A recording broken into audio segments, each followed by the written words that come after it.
Dance వేసే స్టెప్పుల్లో మా పనిముట్లు ఉన్నాయి. అందులో మేము చేస్తున్న పని ఆ రూపంలో డ్యాన్స్ రూపంలో ఉన్నాయి. ప్రతి స్టెప్కి ఒక పనిముట్లో సంబంధించిన డ్యాన్సులు అనమాట. మేము తొలిసారిగా అరణ్యాన్ని ఎలా నీటి క్లీన్ చేస్తామో, ఎలా నరుగుతామో ఏంటి అన్నది పంటలు పండించేంత వరకు డ్యాన్స్ రూపంలో చూపిస్తున్నాం అనమాట.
ప్రస్తుతం ఈ కళ కూడా అంతరించిపోతుంది. అక్కడక్కడ కొంతమంది చేస్తున్నారు, కానీ ఇంతకుముందు ప్రతి విలేజ్లో ఉండేది. ఇప్పుడు అక్కడక్కడ మాత్రమే జరుగుతున్నాయి.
ఆంధ్ర ఒడిశా బార్డర్లో ఉన్నాం. ఇది సౌరా డ్యాన్స్ అనమాట. ఇది అసలు మాట్లాడదాం, అసలు ఈ కల్చర్ ఏంటి, ఎలా వచ్చింది, ఎప్పటి నుంచి వచ్చినదే చెప్పు.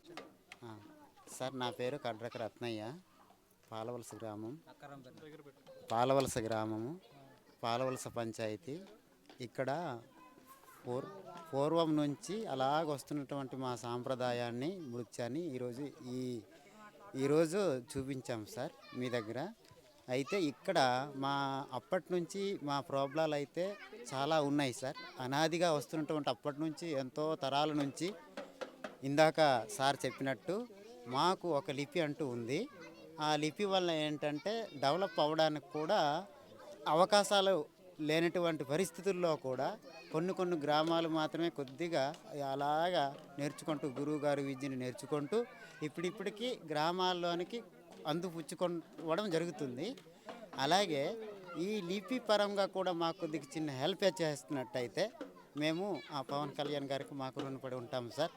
తర్వాత మేము సాంప్రదాయబద్ధంగా ఈ వస్తున్నటువంటి పూజలు కానీ, పురస్కారాలు కానీ, అన్ని పెళ్ళిళ్ళు కానీ, పేరంటాలు కానీ అన్ని రకాల మా కుల దైవాళ్ళు పూర్వం నుంచే మేము పూజిస్తూ వస్తున్నాం సార్. ఈ విధంగా మా ఒక్క గ్రామమే కాదు, ఈ మొత్తం ఆల్ ఇండియాలో అందరూ మా ఎస్టీస్ అందరూ ఉన్నారు. కానీ లిపి అనేది ఒక్కొక్క గ్రామానికి కొంత మేరకు మాత్రమే తెలుసండి. మిగతా గ్రామాలకి ఇంతవరకు ఇంప్రూవ్ అవ్వలేస్తారు. కొంతమంది తెలియకపోవచ్చు, కొంతమంది తెలిసిపోవచ్చు. తెలిసిన వాళ్ళేమో కొంత గురువు గారి దగ్గర నుంచి అభ్యసించి ప్రజల్లోనికి ఇప్పుడు కొంతవరకు మేరకు వచ్చింది.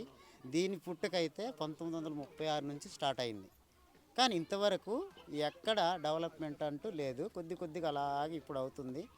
దీనిని కూడా శ్రద్ధ వహించి మాకు పుస్తకాల రూపంలోను, చదువు రూపంలోను కొద్దిగా మాకు అందించినట్టే బాగుంటుందని మా కోరిక సార్. అది సార్, అందరికీ నమస్కారం సార్.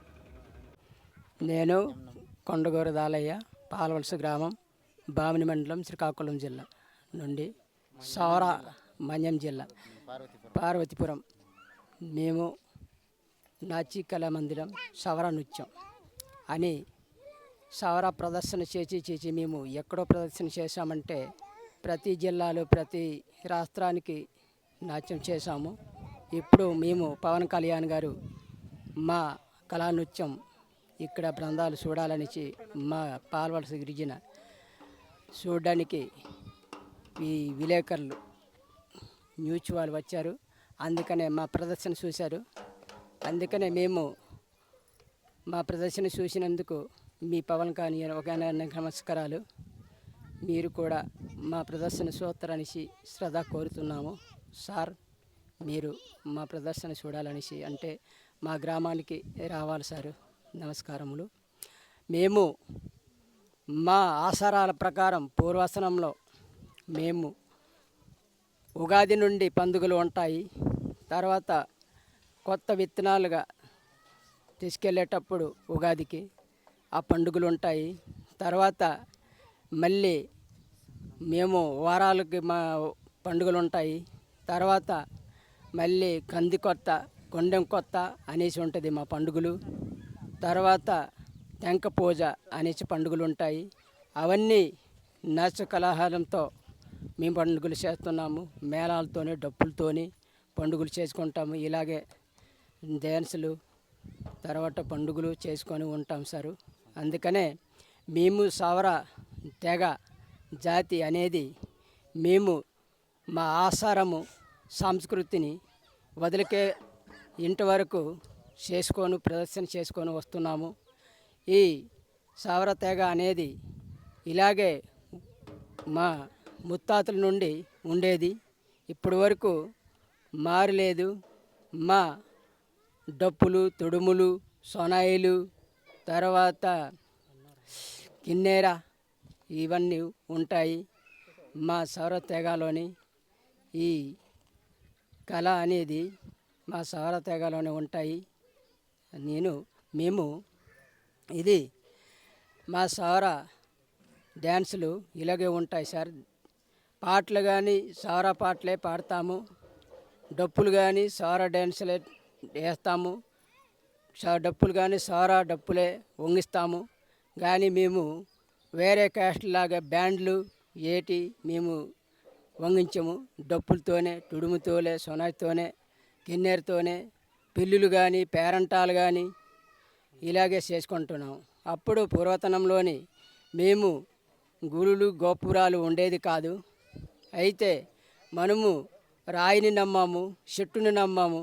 కానీ ఇప్పుడు మనము ఆచర బ్రహ్మ అనిచి ఇది హత్రము వచ్చేట నుంచి మేము మా ఎస్వి మంగయ్ ఇది పండిట్ ఎస్వి మంగయ్ పండిట్టు వచ్చిన కాచి మా ఆచర బ్రహ్మ అనేసి 24 అక్షరాలు జన్మించిన నుంచి మేము అదే పూజించుతూ ఆ సాంప్రదాయమే మేము పూజించు ఉంటున్నాము సారు. అందుకనే ఆచారానికి మారకుండా సంస్కృతిని మారకుండా మా సౌరత కానీ మారకుండా అలాగే మేము డ్యాన్స్ షో వేస్తూ ఉంటున్నాము సారు. మేము ఇంతతో ముగిస్తున్నాను. నమస్కారం సార్. అందరికీ నమస్కారం. ఎప్పుడు నుండి ఈ కల్చర్? 1936 నుండే కల్చర్ ఉంది. కాకపోతే 76 నుండి ఈ జనాల్లోకి ఇదైంది. అంతకుముందు గిరిజనులకి లిపి భాష అంటూ ఏమీ లేదు. ఎస్పి మంగయ్య గారు ఆయన తపస్సు మేరకు ఇది ఒక అక్షర లిపి అయి జన్మించి ప్రజల్లోకి వెళ్తున్న భాష సౌర భాష ఒకటి ఉంది. ఎస్టీ గిరిజనుల్లో సవర గిరిజనులు అంటే ఒక ప్రత్యేకత ఉంది. వాళ్ళకి లిపి ఒకటి ఉంది సవర భాష అని. ఆ లిపితో కూడినటువంటి పాటలు కానీ చదువు కానీ వీళ్ళు కల్చర్ని డెవలప్ చేస్తున్నారు. పాట రూపంలో పాడి అక్షర రూపంలో నేర్చుకుంటూ జనాలకు నేర్పి ఈ పాట రూపంలో ఇలా కల్చర్తో డెవలప్ చేయడానికి ఇక్కడ గిరిజనులు దోహదపడుతున్నారు అన్నమాట. ఇది ఈ కల్చర్ డాన్స్ గాడి బేడు ఉద్దేశం ఏంటి అంటే సవరలో ఇదొక డెవలప్మెంట్ అనమాట. సవర్లకి అంటూ దేవుడు అంటే ఏమీ తెలియని రోజుల్లో ఉండేవి. అక్షర అక్షర లిపి వచ్చిన తర్వాత ఎస్పి మంగయ్య గారు తెచ్చిన తర్వాత ఈ లిపి ఈ ప్రతి గిరిజనలో ఒక పండగ చేసినా సరే ఈ అక్షరాన్నే పూజిస్తాం. వేరే దేవుడు అంటూ మాకు లేదు. ఈ అక్షరమే మాకు దేవుళ్ళు. పూర్వము ఈ 24 అక్షరాలని ఒక దేవతగా కొలిసాం. ఆ దేవతలే 24 అక్షరాల రూపంలో జన్మించినాయని గురువు గారు చెప్తున్నారు. దాని ప్రకారమే ఏ పూజ చేసినా సరే, ఇప్పుడు కందికొత్త అనుకోండి, కందికొత్త చేసినా లిపి ద్వారానే చేస్తాం. అమ్మవారి పండగ చేసినా లిపి ద్వారానే చేస్తాం. వినాయకుడు పూజ చేసినా సరే లిపి ద్వారానే చేస్తాం. లిపిలోనే చదువుకుంటూ లిపి ద్వారానే అంతా. డాన్స్ మెయిన్ ఉద్దేశం ఏంటన్నా ఇక అంటే డాన్స్ రూపంలో పబ్లిసిటీ చేయటానికి, లిపిని పబ్లిసిటీ చేయటానికి మేమను గుర్తించాలనే, లేకపోతే గిరిజనుల్ని గుర్తించాలా. ఈ విధంగా పాట రూపంలో కూడా ఉంది, డాన్స్ రూపంలో కూడా చెప్తున్నాం. యూనిటీ కోసం మొత్తం మేము డాన్స్ వేసే స్టెప్పుల్లో మా పనిముట్లు ఉన్నాయి. అందులో మేము చేస్తున్న పని ఆ రూపంలో డాన్స్ రూపంలో ఉన్నాయి. ప్రతి స్టెప్కి ఒక పనిముట్లో సంబంధించిన డ్యాన్సులు అనమాట. మేము తొలిసారిగా అరణ్యాన్ని ఎలా క్లీన్ చేస్తామో, ఎలా నరుగుతామో ఏంటి అన్నది పంటలు పండించేంత వరకు డ్యాన్స్ రూపంలో చూపిస్తున్నాం అనమాట. దానికి మా గిరిజనులకి అంత నేర్పరికం లాంటిది అనమాట. అలా డెవలప్ అవుద్దని. తొలి ఎలా జరిగిందో తెలియదు. ఈ కూటమి ప్రభుత్వం వచ్చిన తర్వాత మా గౌరవనీయులు పవన్ కళ్యాణ్ గారు ఆశీస్సులతో మేము వెళ్తున్నాము. ఆయన ఇచ్చిన స్ఫూర్తితో ప్రతి గ్రామాల్లో డ్యాన్సులు వేస్తూ పవన్ గారి మన గిరిజనుల మీద చూపుతున్న అభిమానము, గిరిజనుల పట్ల డెవలప్మెంట్ కోసం ఆయన ఎంత కృషి చేస్తున్నారో మేము ఆయనకి రుణపడి ఉన్నాం. ఎందుకంటే ఈ మధ్యనే సాలూరు మండలంలో తిరిగి గ్రామాలన్నీ రోడ్లు వేశారు, అవన్నీ చూస్తున్నాం. అలాగే మా ఏరియా కూడా వస్తే కొన్ని గ్రామాలు అరకు ప్రాంతంలో రోడ్లు వేశారు కదా, గిరిజనులు వేశారు. అరకు ప్రాంతంలో కూడా రోడ్లు వేశారు. కురుప మండలంలో, సాలూరు మండలంలో కూడా రోడ్లు వేస్తున్నారు. అలాగే మా పాలకొండ నియోజకవర్గంలో ఈ సీతంపేట నియోజకవర్గం, పాలకొండ నియోజకవర్గం వచ్చి మా సీతంపేట ఏరియాని, బామిన్ ఏరియాని చూసి ఇక్కడ గిరిజనులకు డెవలప్ చేస్తే మాకు చాలా రుణపడి ఉంటామండి. మా పవన్ కళ్యాణ్ గారు ఆయన దర్శనం మాకు ముందు కలుగుతుందని మేము ఆశిస్తున్నాం. ఆయన మా ఏరియాకి రావాలి, మా ప్రజలతో మాట్లాడి మా లిపిని ఆయనకి చెప్పి తెలియజేసి మా లిపిని కూడా ఒక్కొక్కటి ఆయన నేర్పగల ఇది మాలో ఉన్నాయి, చెప్తాం. కాబట్టి ఆయన దర్శనం కోసం మాకు కావాలి, ఇక్కడ రావాలని ఆయన చూడడానికి. పవన్ కళ్యాణ్ నుంచి డిమాండ్స్ ఏమైనా ఉన్నాయి, మాకు ఇది చేసి పెట్టాలి గిరిజనులు? ఆ డిమాండ్స్ అయితే ఉన్నాయండి. మాకు డెవలప్మెంట్ కావాలి, ఈ సౌర భాషను డెవలప్ చేయడానికి కావాలా. వీటితో పాటు ఏం జరుగుతుందంటే రెగ్యులర్గా మాకు అంటే కొండ ప్రాంతంలో పండే పంటలు చాలా ఉంటాయి సీజనల్గా.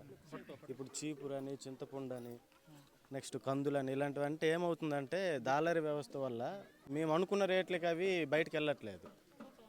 దాలారులు మా దగ్గరకు వచ్చి తక్కువ రేటుకి కొనియడం, బయటకు వెళ్ళి వాళ్ళు ఎక్కువ రేట్లకి అమ్మడం. దీనివల్ల ఏంటంటే పండిస్తున్న మాకు ఎటువంటి గిట్టుబాటు ధరలు అనేవి దొరకట్లేదు. సో పవన్ కళ్యాణ్ గారు ఈ వీటి పైన కొంచెం శ్రద్ధ తీసుకొని మా కోసం కొంచెం, అంటే ఏజెన్సీ చూడండి చాలా వరకు ఖాళీ అవుతున్నారు. అంటే బయటికి వెళ్ళి బతకడమే తప్ప వేరే ఆప్షన్ లేకుండా అయిపోతుంది.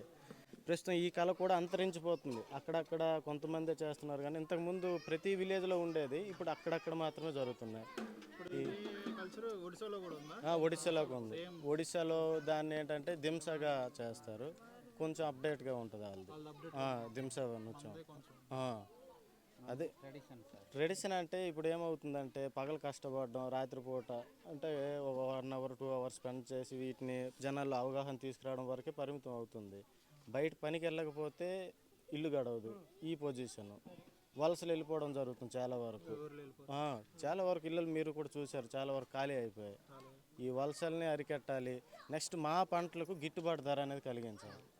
ఆ గిట్టుబాటు ధరలు లేదంటే ప్రతి మండలం హెడ్ క్వార్టర్లోనూ ఒక గిరిజన స్టోర్ని ఏర్పాటు చేసి మేము పండించే వస్తువులు మేమే అమ్ముకునే విధంగా మాకు ఏమైనా ప్రణాళికలు రూపొందిస్తే మేము సార్లకి అంటే గవర్నమెంట్కి చాలా రుణపడి ఉంటాం. ఇదే మా డిమాండ్ సార్. ఒకప్పుడు ఓన్లీ పంటలు పండించే వాళ్ళు కూడా నేడు పంటలు పండించడం మాని వలసలకే ప్రాధాన్యత ఇస్తున్నారు. సో దానివల్ల ఈ కళ కూడా అంతరించిపోతుంది. ఇప్పుడు కూడా ఈ యువతున్నారు అంటే అటు చదువుకుంటూ సగం సగం పూర్తిగా చదువుకోకుండా కొంతవరకు చదువుకొని ఆఫ్ చేసి ఊర్లో ఉండి ఏదో చెయ్యాలని చేస్తున్నారు తప్ప వీళ్ళకి కూడా కొన్ని కొన్ని ఉంటాయి. అవి కూడా అరేంజ్మెంట్ అనేది కల్చర్ కాపాడడానికి ఇదంతా చేస్తారు. చాలా కష్టపడుతున్నారు వాళ్ళు. ఓకే, మీ పేరు? నెమ్మలకిలా అండి. ఎంతవరకు చదువుకున్నాం? నేను డిగ్రీ చేశానండి. అయిపోయింది. ప్రజెంట్ ఇంట్లో ఉన్నాను. మీ పేరు? కొండగారు నవ్యశ్రీ. కే శ్రావణి అండి. కే విజయ. ఏం చేస్తూ ఉంటారు మీరు? 23 మా ఊరికి కొంచెం రోడ్డు బాగాలేదండి. రోడ్డు కొంచెం వేయించాలి. మళ్ళీ కొందరికి ఇల్లు అనేది సరిగ్గా లేదు. వాళ్ళకి ఇల్లు కట్టించే విధంగా చూడాలి. ఇల్లు పట్టా ఇవ్వాలి. ఇంకా కొందరు చదువుకున్న వాళ్ళు కూడా వెనకబడిపోయి నోటిఫికేషన్స్ లేక అలా ఉండిపోతున్నారు. సో చదువుకొని ఖాళీగా ఉండిపోతున్నారు. వాళ్ళకి స్కిల్ డెవలప్మెంట్ స్టడీస్ కానీ ఏవైనా ప్రత్యేకంగా గిరిజనుల గురించి ఏర్పాటు చేయాలి. మీరు?